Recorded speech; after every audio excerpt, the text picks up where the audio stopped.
enjerera neprogramu yedu iko zvino tava kudedza Dr. STEM, our faith encourager.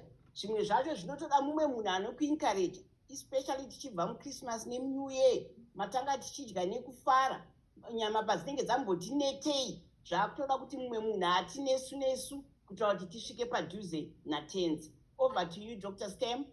Mazvita manheru yakanaka kwamuri kwese, ndinoti makorokota egoredzva.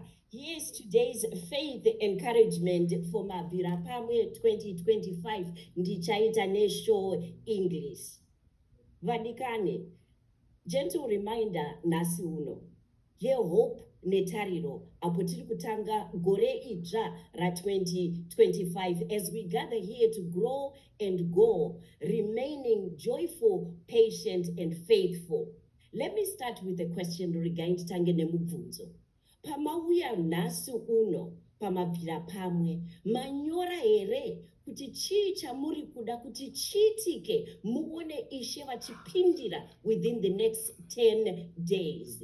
Mwari vanoti ivo pazuva rega rega ratinomuka tinofanira kunamata tiine tariro, tiine hope. Nekutanga kwataita mabvira pamwe pazuva ranhasi tiine tariro here yekuti within 10 days ndinoda kuti Ishe munge mandiratidza nzira yechakati nechakati, ndoda kuti munge mapindira pane chakati nechakati.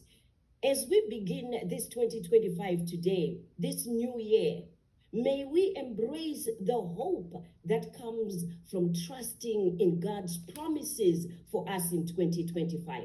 May we hold on to the hope that God will give us the strength to face the challenges and difficulties that we will encounter. May we have hope to remember that those challenges and difficulties are also the source of strength that can lead us to growth and new opportunities in this 2025. May hope remind us that brighter days are ahead of us. May hope encourage us to maintain a positive outlook no matter what happens, no matter what comes our way. Tariro, hope, inotipa kuzorodza pfungwa nekuwedzera kutenda kwedu.